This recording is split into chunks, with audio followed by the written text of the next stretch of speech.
everyone, welcome to Learning Literature with Purba. In today's video, we are going to talk about a very important Victorian novel called Middlemarch, written by George Eliot. So we are going to look at some important facts related to Middlemarch. We are going to look at the important characters of Middlemarch, a crisp summary of Middlemarch, and the themes of Middlemarch. So we are going to look at this Victorian novel in detail, and it is a very important novel that you must know about. So if you haven't yet subscribed to our channel, then do subscribe to it and hit the bell icon so that you never miss an update. Middlemarch was published in 1872. So it was written by George Eliot, whose real name is Mary Ann Evans. Because she wanted to conceal her gender, that is why she used the pen name George Eliot. Now, Middlemarch has a subtitle. The subtitle of the novel is A Study of Provincial Life. Virginia Woolf was a huge fan of Middlemarch. She said about Middlemarch, one of the few English novels written for grown-up people. A very popular line from Shakespeare's Twelfth Night is taken in Middlemarch. By swaggering could I never thrive, for the rain it raineth every day. Now, three important historical events of England are mentioned in Middlemarch: the Reform Act of 1832, early railways, and the death of King George IV. And this novel, Middlemarch, it is set in a fictional town of England called Middlemarch. Now we are going to take a look at the important characters of Middlemarch. So first of all, we have Dorothea Brooke. She is a very intelligent and idealistic young woman. She gets married to Casaubon, an elderly scholar, and she hopes to assist him in his scholarly pursuits. But the marriage quickly becomes very frustrating because Casaubon is possessive and dismissive of Dorothea's intellect. Next we have Will Ladislaw, Casaubon's cousin and a very passionate political reformer who gets entangled with Dorothea. Next we have Tertius Lydgate, a young and ambitious doctor who arrives in the town of Middlemarch with the hopes of modernizing medicine. He gets married to the beautiful Rosamond Vincy, who is very self-centered, and soon their marriage turns out to be a disillusionment. Next we have Fred Vincy, the charming but irresponsible brother of Rosamond Vincy. And lastly we have Mr. Bulstrode, a very influential banker with a dark past.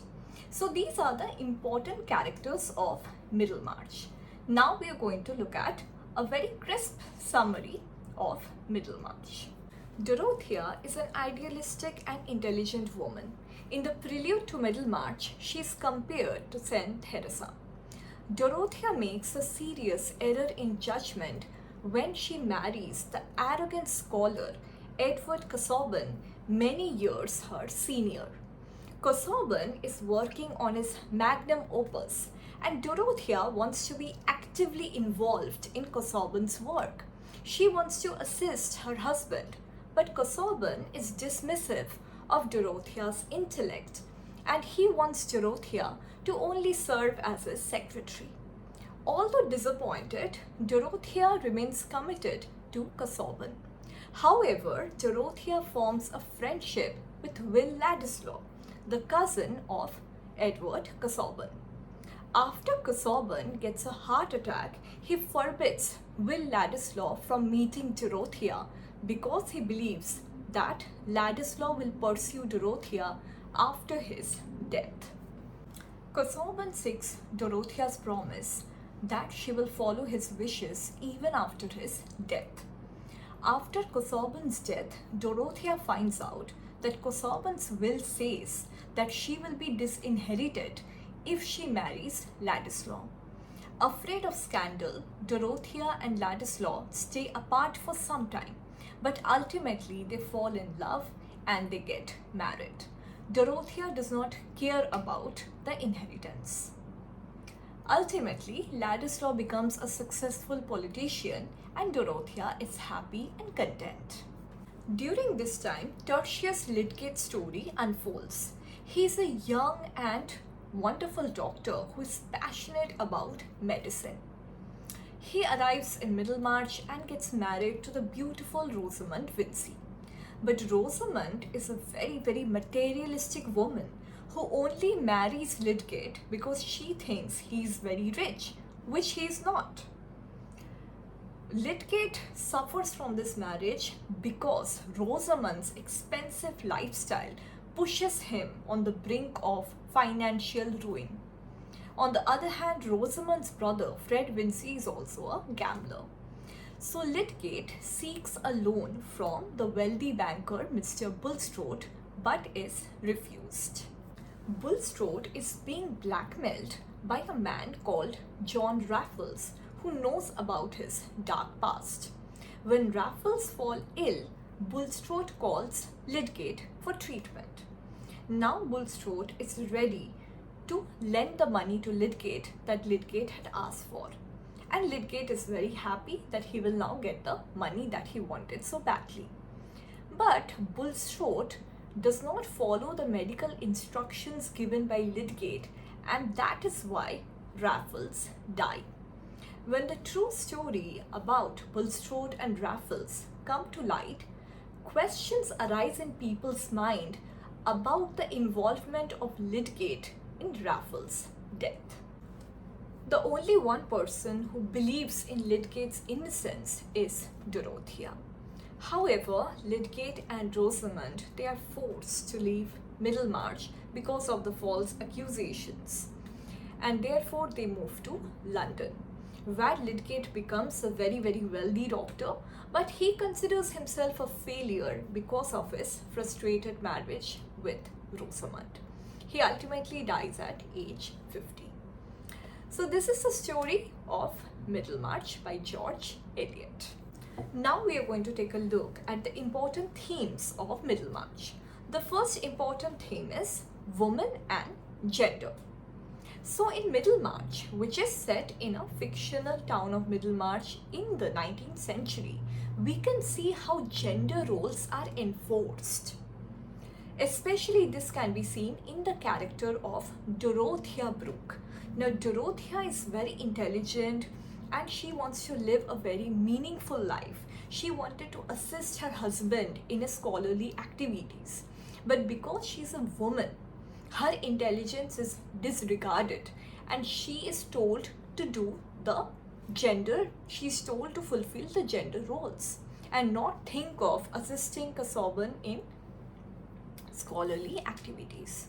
So we can see how women in the 19th century, they were forced to live according to their gender roles. The next theme of Middlemarch is ambition and disappointment. So most characters in Middlemarch, they are ambitious and all of them face massive disappointment throughout the novel. So we have Dorothea Brooke, whose ambition is to marry a very intellectual partner and then to assist her husband in intellectual activities.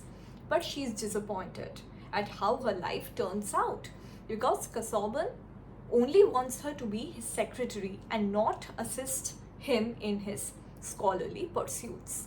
Then we have Tertius Lydgate, who is an ambitious doctor, very passionate about medicine, but he marries Rosamond Vincy, the materialistic woman who spends all his money and pushes him to financial ruin. And that is why he faces a lot of disappointment. So disappointment and ambition, this is a common theme that we can see in Middlemarch. The last theme of Middlemarch that we will be discussing today is money and greed.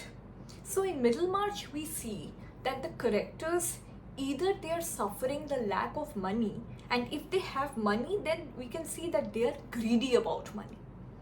For example, we see that Casaubon tells Dorothea that after his death she will not get any inheritance. So he wants her to suffer financially if she marries Ladislaw. So there we can see how money can become a problem But we see that Dorothea does not care about her inheritance and she ultimately marries Ladislaw after Casaubon's death. Then we can see how Tertius Lydgate suffers from monetary problems. He does not have greed, but he is facing the problems due to lack of money.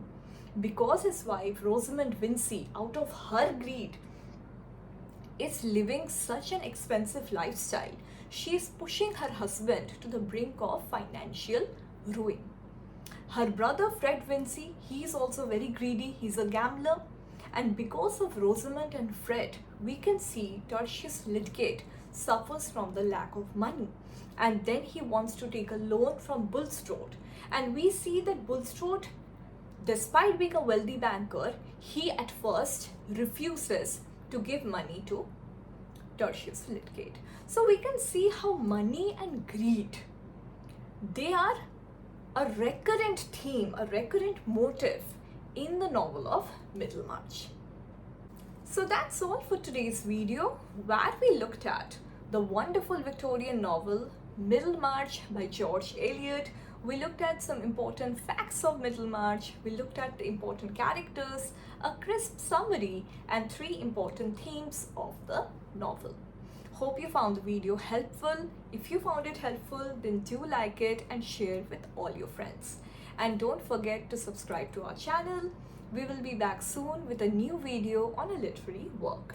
Stay tuned to our academy www.learningliteratureWithPurba.com to discover many courses on English literature.